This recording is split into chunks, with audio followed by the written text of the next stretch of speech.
Hi, this is Stephanie Miller from The Stephanie Miller Show. Please enjoy this exclusive clip from my show on Political Voices Network. We were talking last week about someone going, Biden and Harris together, that's going to be awkward, and she's trying to separate herself. And I'm like, no, she's not, and no, it's not awkward. It is going to be a love fest tonight. You know what makes me insane is, when Trump has rolled out policy after policy after policy, things he's going to give away, tax breaks he's going to do, blah, blah, blah, blah, blah.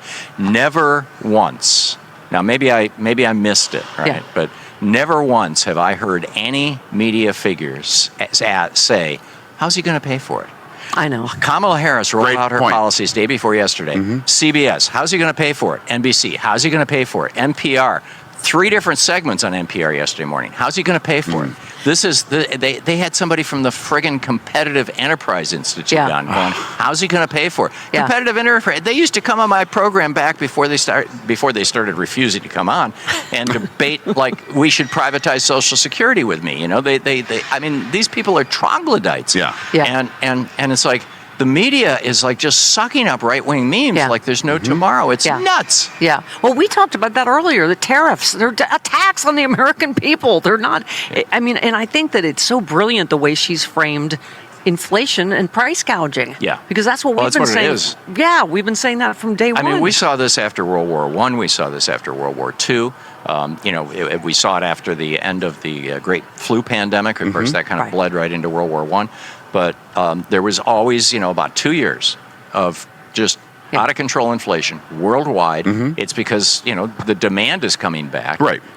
And the supply is coming back. And then it balances out. And that's what's happening right now. And it's balancing out here better than anywhere else in the world because Joe Biden and Kamala Harris and the Democratic Party, not one single Republican voted for the Inflation Reduction Act. Had the wisdom to realize that what you need to do is goose the economy to get through this period of time and try to put some reasonable controls on corporate behavior. And that's the one area that they haven't really been able to pull off. I always feel like I need to ask you if this is going to be on the test. Because do we have to know this?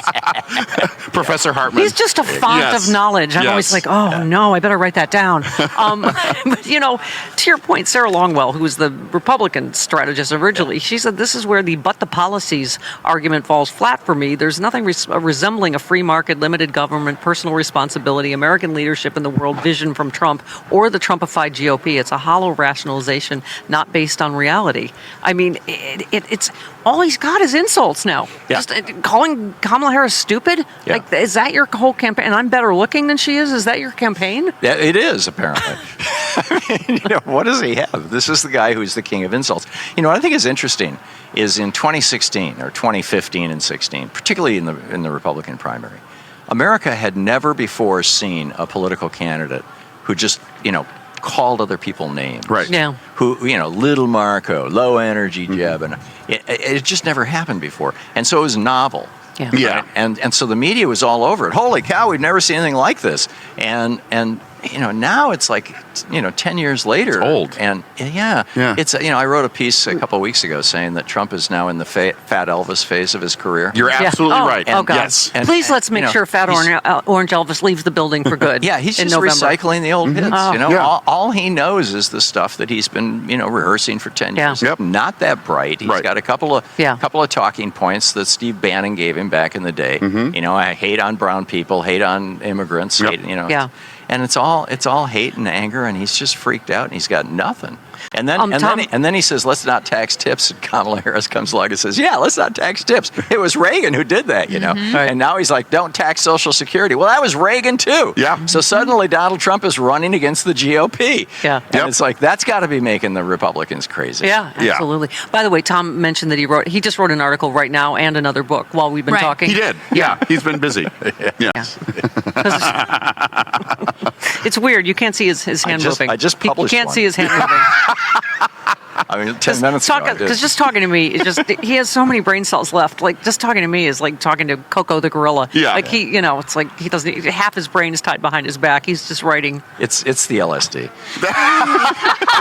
It stimulates your brain Yay cells. for hippies!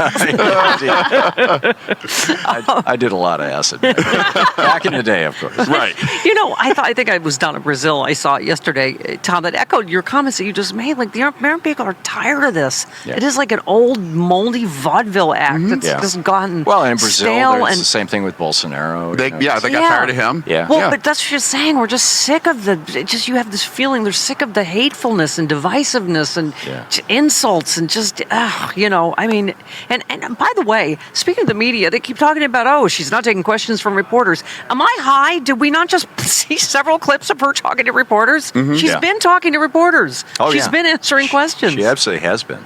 Yeah, but it's they've got to have a meme, right? The media always settles on, we've got to have a strategy. We've got to have a meme. I don't know what else to call it. Yeah, that's what it is. But I get the sense this time, Tom, people just don't care about the media. We're going to do this without the media this time. They don't care about the media, about what the pundits say, what the spin is. Where did I put my bag? What's going on? Oh. Right. Oh, someone stole Thom Hartmann's bag. Oh, well. Oh, there it is. Okay. No, it's right there. Sorry, moment of panic. That's okay. I can't tell you how many times I've lost phones in airports. Oh, yeah. Right. Yes. That moment of panic when it sets in, there's just like there's no It's the experience worst. like that. Yeah. I thought maybe there was mice. I was like, what is he looking at? What's going on? That'll be our next thing. Rodents through our wires. I don't see any mice. But I think that people have gotten so turned off the mainstream media that you're seeing some of the same. Like Lawrence O'Donnell did that great thing about it's 2016 all over again. Oh, that was epic. Yeah, That was epic. But I just think people are like, screw you. Yeah. Yeah. Yeah. It is such an organic feeling. Grassroots movement, isn't it? I mean, just all of we're not going back, all the chants, they're just happening organically, I think. Yeah, I think so too. And America is waking up. I really believe. Yeah. It's the sad part is that the right wing movement is also growing.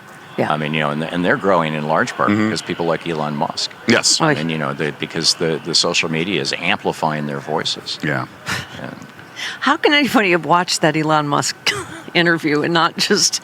First of all, I don't know what was happening with the lisp. he needed to put his teeth back. Yeah. That's what... But his we're in dentures were Dear slipping. Abby's hometown, and he was just like Dear Abby effed, Sylvester the cat. It was just... Yes, Kamala Harris isn't smart enough to have a press conference, and I'm going to go to Venezuela. Well, what's funny is I tweeted, Trump just told Elmo that he's going to go to Venezuela if he loses the election.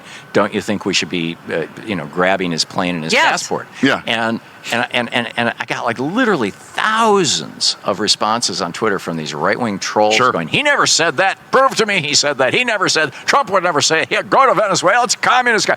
And it's like they just don't know what the hell is going on. No. Yeah. They're not By the paying way, attention. you mean Jeffrey Epstein's plane. Yeah, because you that can't too. write this election cycle. He is literally on Jeffrey Epstein's plane. Right. Or he was for one day. Yeah, whatever. Well, until the end. Yes. No, but I mean the plane that he's renting. Because remember his plane, Yeah, his plane had a hydraulic yeah, and failure. so they claim they didn't know it was Epstein's old plane. Right. Well, I think hydraulic failure is tech speak for we didn't pay the airport fee last time. Yeah. Yes. That Don't makes you love total sense. all the cities he can't go to, which I think is why he's, campaigning in his pajamas from his house now. Yes. It's- And from fields. Right, because he can't.